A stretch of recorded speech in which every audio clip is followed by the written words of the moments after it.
స్వామి, నీకు భక్తుల పోటీ పెరిగిపోయి నన్ను అస్సలు పట్టించుకోవట్లేదు స్వామి.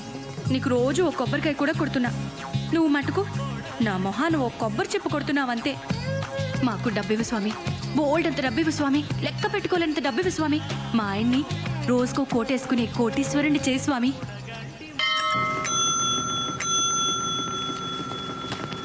సబ్ ఎడిటర్ గారికి. Okay sir.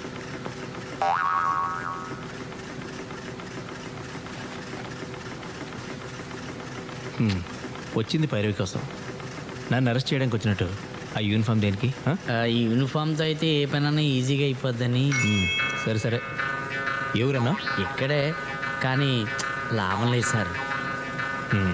సరే, మీ ఎస్పీతో నేను చెప్తా, నీకు కావాల్సిన చోటుకి ట్రాన్స్ఫర్ చేస్తా. నాది పూచి, ఓకేనా? అదే సార్, మీలాంటి పెద్దల సహాయంతో మంచి స్టేషన్కి ట్రాన్స్ఫర్ చేయించుకుంటే కాస్త గిట్టుబాటు ఉంటుందని. అది నిజమేలే. ఓ పని చేయి, హాయ్. ఓ 25,000 పట్టుకొని పొద్దున్న మా ఇంటికి వచ్చాయి. 25,000? కొత్తపేట అయితే 5,000, నువ్వు అడిగిన స్టేషన్కి 25,000. మొన్న మీ నరసింహరావుకి బోయినపల్లి స్టేషన్కి వేయించాను. ఎంత తీసుకున్నాను? 15. స్టేషన్ బట్టి ఉంటుందయ్యా, నీకు తెలుసు నాకు తెలుసు. 20 చేసుకోండి సార్. ఏయ్, ఏమనుకుంటున్నావు? బేరాలు చేయడానికి ఇదేమన్నా కూరగాయల బజార్ అనుకుంటున్నావా? ఇది న్యూస్ పేపర్. ఉయ్యాల జంపాల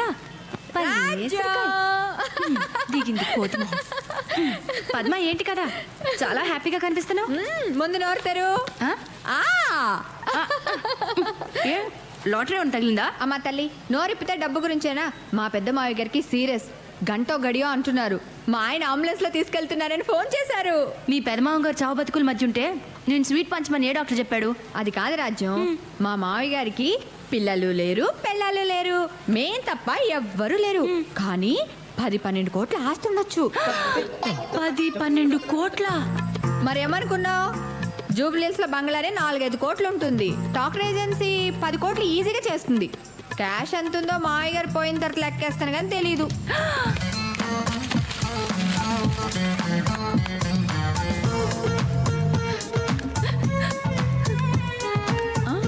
అదేంటి నువ్వేడుస్తున్నావు?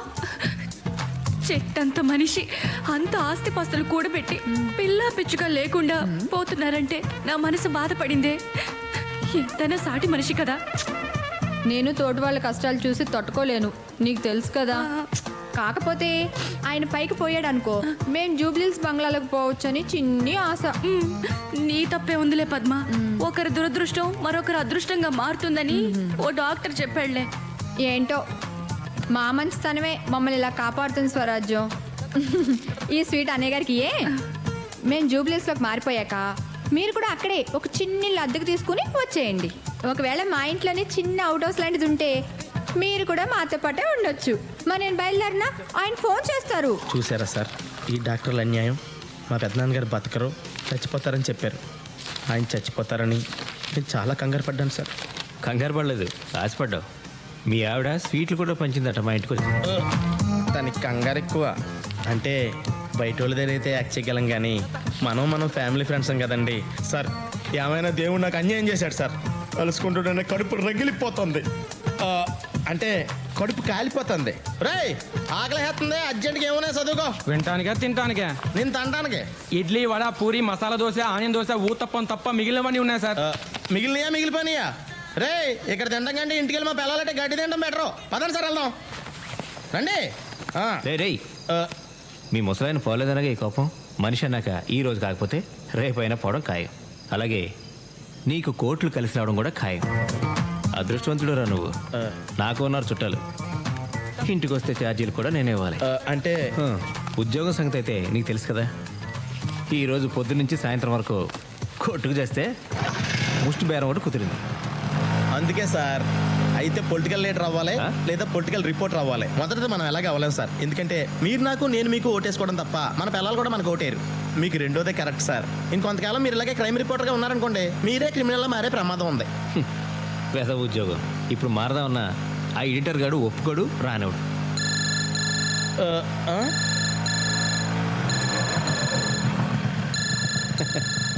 మన ఎడిటర్ గాడు 100 సంవత్సరాలు బతుకుతాడు యాదవ. మా పెద్దనాన్నలాగా సార్. అది నన్ను అడుగుతావేంట్రా? డాక్టర్ని అడగాలి. ఆ డాక్టర్లు ఆడు పేషెంట్గా ఉన్నప్పుడు చెప్పారు సార్, రేపో మాపో పోతాడని. ఆడు పోతాడేమో అని ఎంతో పేషెంట్స్తో ఎదురు చూశాను సార్. ఇప్పుడు నేను పేషెంట్ నయ్యిలో ఉన్నాను సార్. క్యారేజీలు మోయడానికి ఆఖరికి ముడ్డిగడడానికి ఉన్నాను, వాడుకుంటాడు సార్.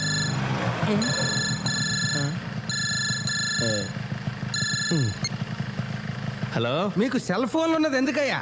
ఫోన్ వస్తే ఎత్తి చావచ్చుగా. చావరు. సర్లే, మొత్తానికి దొరికావు. సార్, ముంబై ఎక్స్ప్రెస్కి కొత్తపేట దగ్గర యాక్సిడెంట్ జరిగింది, తెలుసా? తెలీదు. ఆ పంది ఫేస్ ఫోటోగ్రాఫర్ నీలాద్రి గాడు ఎక్కడున్నాడో తెలుసా? తెలీదు. వాడికి ఫోన్ చేస్తే వాడైనా లిఫ్ట్ చేసి చావచ్చుగా. చావడు. వాడిని తీసుకెళ్ళి.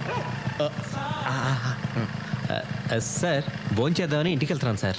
ఏమయ్యా, అంత ప్రమాదం జరిగితే భోంచేసి వెళ్తాను, పడుక్కుని వెళ్తాను, పళ్ళు తోముకుని వెళ్తాను. ఏంటిదంతా? బుద్ధిలేదా? ఉండదు.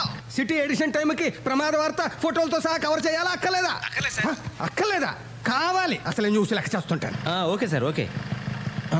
ఇలా అర్ధరాత్రులు తిండి తిప్పలు లేకుండా రైలు కట్లంట తిరగడానికి మనం పోర్టర్లమా రిపోర్టర్లమా సార్? ఏదో ఒకటిలే. సార్ ఇటు కాదు, ఇలా వెళ్తే షార్ట్ కట్.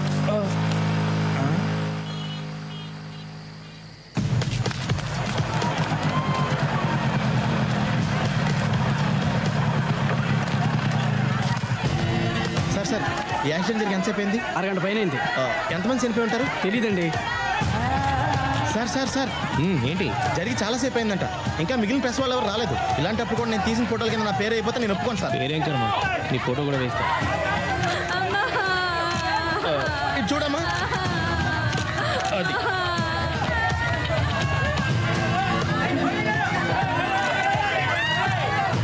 అమ్మన దొరికారు. హలో హలో, యాక్సిడెంట్ ఎప్పుడు జరిగింది? ఎంతమంది చనిపోయారు? ఏమోనయ్యా, నువ్వే వెతుకోయా బాబు. అసలే టెన్షన్లో ఉంటే మధ్యలో ఈడొకడు.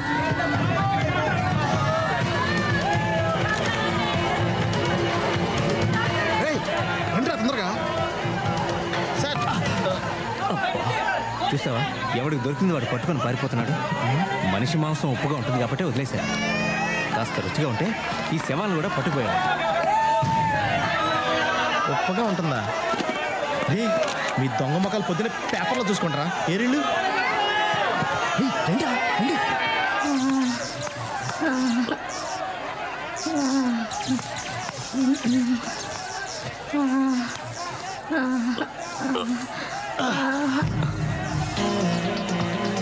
నీ బ్యాడ్ లక్. సాయం చేద్దాం అనుకున్నానమ్మా.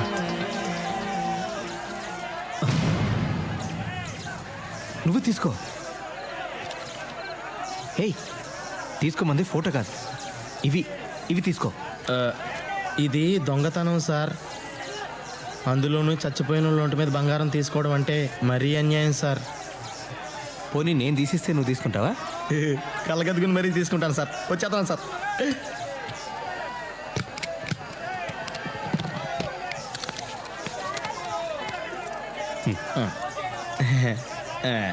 ఇది నాకే. ఓకే. పాపం ఘోరం కదా, అన్యాయంగా చచ్చిపోయింది. అవునవును. ఇంకేముంటాయి, వీళ్ళు వెళ్తున్నారు అనవసరంగా. ఎంత సంపాదించినా ఇప్పుడే ఈ రాత్రి సంపాదించేయాలి. నన్ను కూడా గుర్తుంచుకోండి సార్. వాటాలు కరెక్ట్గా ఉండాలి సార్. 50-50.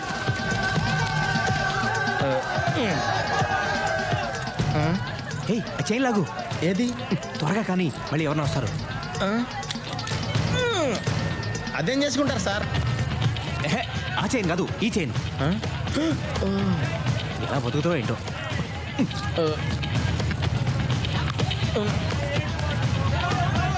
సార్ ఆ ఏసీ బోగిలోకి వెళ్తే పద, బాగా బలిసి ఉంటారు. సార్ మీరు లోపలికి వెళ్ళండి సార్. నేను బయట ఎవరు రాకుండా కాపలా కాస్తాను. సరే.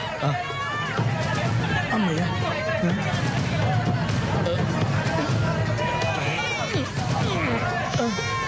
తప్పండి తప్పండి తప్పండి.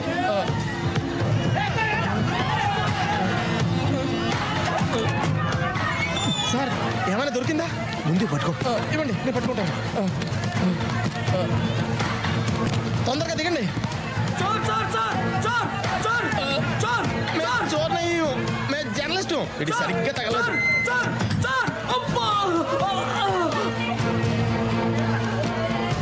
ఏయ్, నువ్వు ఫోటోలు ఇస్తా ఉండు, నేను ఈ 2 సూట్ కేసులు ఇంట్లో పెట్టేసి వస్తాను. సార్ 2 సూట్ కేసులు మీరే పట్టుకెళ్ళిపోతారా? దీంట్లో ఒకటి నీది, రేపు పొద్దున వచ్చి పట్టుకుపో. నీ బరువు కూడా నేను మోస్తున్నందుకు సంతోషించు. సార్ తొందరగా వచ్చేయండి. ఎడిషన్ లేట్ అయితే ఎడిటర్ గారు కోపడతారు. 10 నిమిషాలు, 10 నిమిషాలు.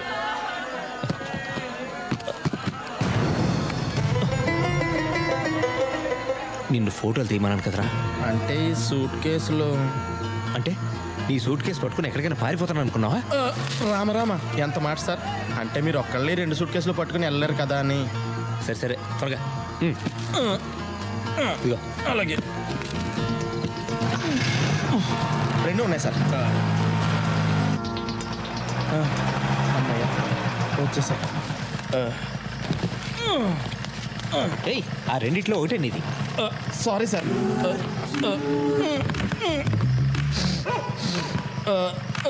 ఏది తీసుకోమంటారా మీరే చెప్పండి సార్. అబ్బా, నీలాద్రి దేనిలో ఉందో నాకు ఎలా తెలుస్తుంది? కళ్ళు మూసుకుని నోరు మూసుకుని ఏదో ఒకటి తీసుకో. దొంగ సొత్తు గురించి అర్ధరాత్రి నడివీధిలో ఇలా డిస్కషన్ పెట్టుకోకూడదు. తొందరగా. రెడ్ డేంజర్, వీడికే ఇచ్చేస్తాం బెటర్. ఇదే తీసుకోండి సార్.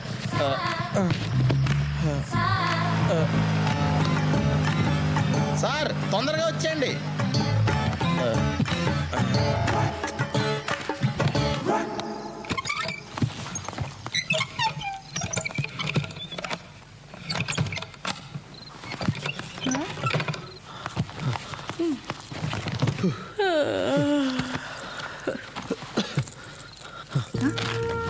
ఎక్కడ ముట్టి ఇవన్నీ? సూట్ కేసు ఏంటి? నిజం చెప్పు, పాపకి పెన్నిని తెస్తున్నావు కదూ? అయినా నీకు అంత సీన్ లేదులే. ముందు ఎయిర్ బ్యాగ్ తీ, అర్జెంట్గా వెళ్ళాలి.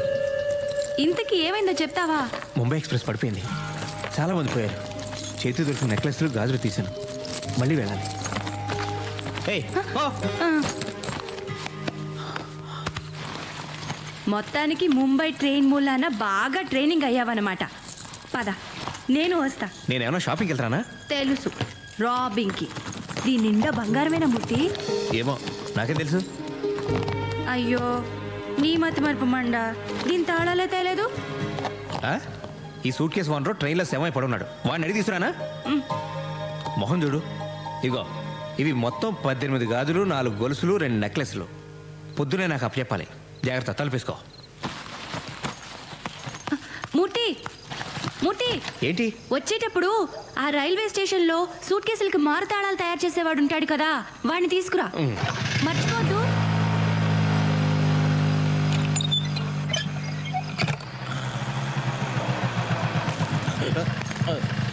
ఏంటది? మా ఆవిడిచ్చింది సార్. ఎన్నిసార్లు తిరుగుతారు, అంత ఆశ పనికిరాదు. ఈ బస్తాడు తెస్తే చాలందండి. ఎంతసేపు నీ స్వార్థమేనా? తెచ్చినోడు 2 సంచులు లేవచ్చుగా. ఊరుకోండి సార్, ఈ హైదరాబాద్లో ఎవరిదారు చూసుకోవడానికి టైం లేదు. ఇంకోటి నేను ఎక్కడ చూడగలను? తొందరగా పోనండి, చల్లారిపోతుంది. मंत्री जी, आंध्रा में मुंबई एक्सप्रेस का एक्सीडेंट हो गया, ये तो आपको पता है. मेरा भाई धीरूलाल के सूटकेस में करोड़ों का डायमंड्स है. वो डायमंड्स मेरे हवाले करने का जिम्मेदारी आप पर है. ये जिम्मेदारी निभाने के लिए मैं आपको 50 लाख दूंगा. अब भी दूंगा. ये जिम्मेदारी आप पर रही साहब. आप फिक्र मत कीजिए, आपका काम हो जाएगा. जी, मैं रेलवे मिनिस्टर का पीए बोल रहा हूँ.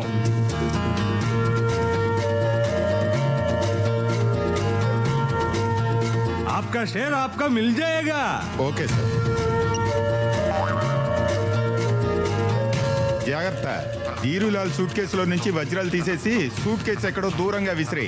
వజ్రాలు నీకు సగం, నాకు సగం. Okay, deal sir. मैं होम मिनिस्टर बात कर रहा हूँ.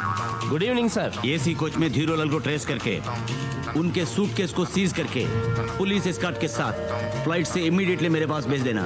Okay sir. आप काम पे लग जाओ. Then what about my? Yes yes, I will consider you for the CBI director post. నీకేం అన్యాయం చేయను. ఆ వజ్రాల్లో 80% నాకు, 20% నీకు. ఓకేనా? Okay sir. తొక్కలో పర్సంటేజ్ నువ్వు ఇచ్చేదేంట్రా? నాకు ఇవ్వాల్సింది నేను, ఇస్తే తీసుకోవాల్సింది నువ్వు.